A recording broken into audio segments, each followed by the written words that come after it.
Speaking of navigating, I want to talk a little bit about overwhelm, Mhm. especially as it pertains to momming. But in general, life is overwhelming sometimes. And that's not always something that we want to acknowledge or that we like to acknowledge, but it's just true. We all get to a place sometimes where things just pile up. We have all these responsibilities and a little bit of time or a little bit of energy, and it can be a lot. How do you manage overwhelm? Yes. Overwhelm can be, it can feel like a mountain.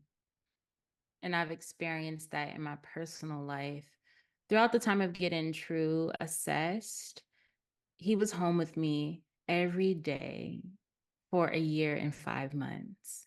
Now, this is while I'm still working 4 days a week at that point, seeing clients, still doing all the stuff, making the meals, washing clothes, writing notes, still in ministry, trying to go to Bible study, prayer meeting, all of the things where I just felt my days just blurred one to another. I didn't really know what was going on and just felt really burnt out. And one thing that really helped me was something I say to my clients a lot is if you don't have a lot of time, if you feel like self-care is a privilege, which, sometimes when we hear self-care, we think of the bubble baths and the massages and the go get my hair washed, which is amazing, right? But sometimes we don't have the finances, the time, the opportunity to do that. So a little uh, motto that I made up is treat yourself like a house plant. That Mm, is what you do at the bare minimum on a daily basis. Just treat yourself like a house plant. That is what self care is.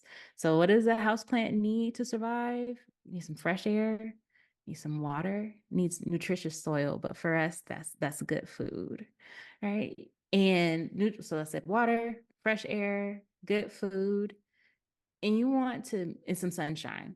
You want to make sure that you can get that for yourself every day. Even if you can't go outside, open the window. Just put your face as close as you can to the window. And if you only do that for 2 minutes, it's okay. You did it for yourself. Just breathe. Take that 2 minutes. You feel like, okay, I can't do 2 minutes, 20 seconds. Just show up for yourself, whatever little moment that is. There was another sacrifice that I learned to make during that season. I'm waking up earlier so I could have that just hour buffer before True woke up. And yes, sometimes he woke up because he didn't feel me in the bed. He's a co-sleeper. And but however, there were multiple days where I was able to get up, have a quick workout, and get a cup of coffee in before he woke up. And I'll say, when I just had that moment to myself in the morning of just like, I'm someone other than mom, other than therapist mm, right now. I get to be something outside of my role. I get to just be versus do anything. That is huge for me. And I'll say, even in this process of being a mom, the do, I got to find something to do. There's 1,000 things to do. I can always find something to do, whether if it's to wash the clothes, wash a dish, figure out what to cook, whatever it is, I can always find something to do. But the being part, being present piece became even more challenging when I have a little one now to take care of. So being really intentional about that be time for sure helps with the that's overwhelm. so good. Yeah. Wow. I love the houseplant analogy. And I think that it's so basic that it's brilliant, because how easy is it to forget to drink our water? I can tell you many times I have realized I'm a little dehydrated because I got so focused on a task that I forgot to drink the water. Mhm. There are times when you just need to go and breathe fresh Mhm. air or go and look at something different. The nutritious soil is so good because how easy is it to forget to eat or to grab whatever is convenient. I love that houseplant model. I think that's brilliant. And Yeah. it's just so honest. Mhm. And I think that that's what it does. It causes us to have to be honest with ourselves.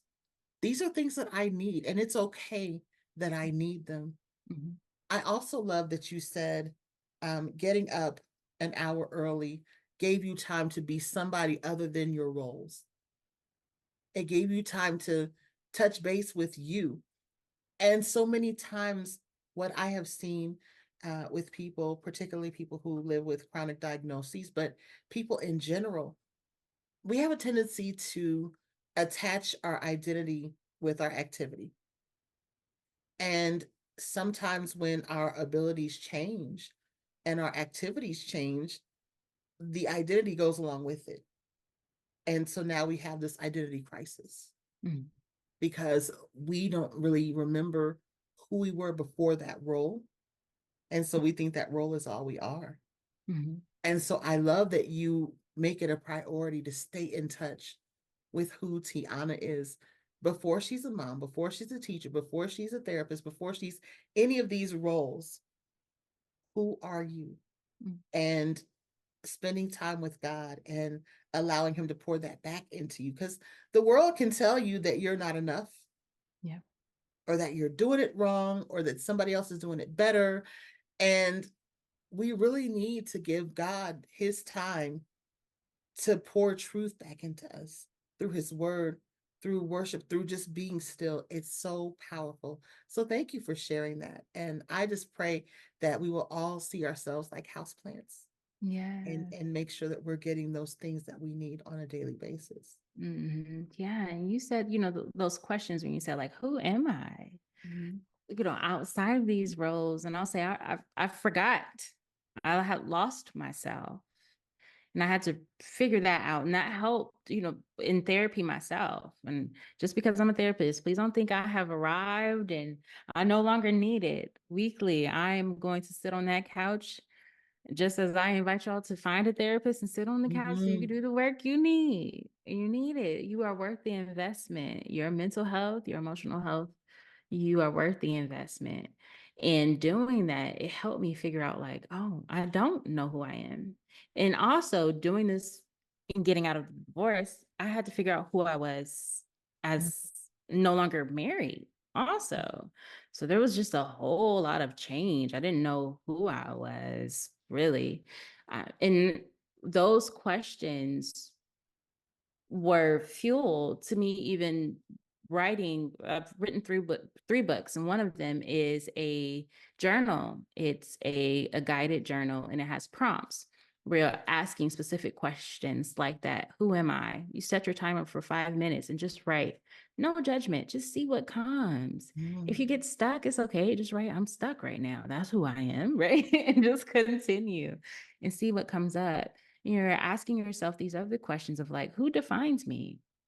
Where did I get this from? Let me write a letter to my younger self or my older self, and just exploring again this relationship with self. Because again, I got so caught up in the do, in the everyone else, and my clients and my students, and true, that I forgot about the relationship with self. Mhm. And really, as a caregiver, true depends on me. As a teacher, the class, yeah, they could find another teacher, but they depend on me. Mhm. My clients, yes, they could find another therapist, but they depend on me. So I'm the common denominator here. Like I Mhm. said, I'm the youngest and the only girl for my mom. For my dad, I'm his only. So my parents, they need something, they're gonna depend on me.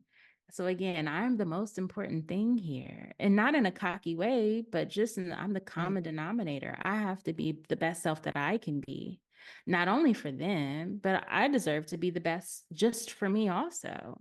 Yes. And relearning all of that and continuing to remind myself of that, because I can still forget in high moments of stress or where I feel like somebody else needs me more than I need me right now, which happens especially as a parent. But Mhm. having to then remember, like, okay, you got to pour in. You've been pouring out. Have you been pouring in? Because you can't pour from an empty cup. So you got to fill your cup first. It's like, oh, That's okay, I don't so have good. anything to fill. I don't have anything to pour anymore. So I got to refill myself. So, um, treating yourself like a house plant is key. Getting a therapist and also seeking community. If that is Mhm. just talking with your best friend, making sure that your best friend is healthy. Is my best friend, we've been friends for 20 years, and I'll say she's great and she's going to encourage me. She pushes me towards what God is saying. She'll be sad with me if it's a pity party, but she's going to say, okay, what did God tell you to do? Remember, you told me this.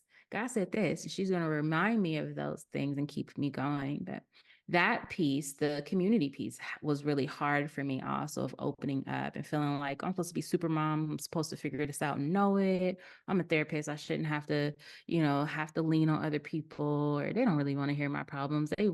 People want me to hear their problems, and having to work through that too and say, no, I deserve to be supported also. I support all these people. And having people close to me say, like, "Well, I'm your friend. It's not fair if you don't allow me to show up for you." So, finding folks like good communities to be a part of, like Living Chronic Faith and others, to really get that love and support that you're deserving to have.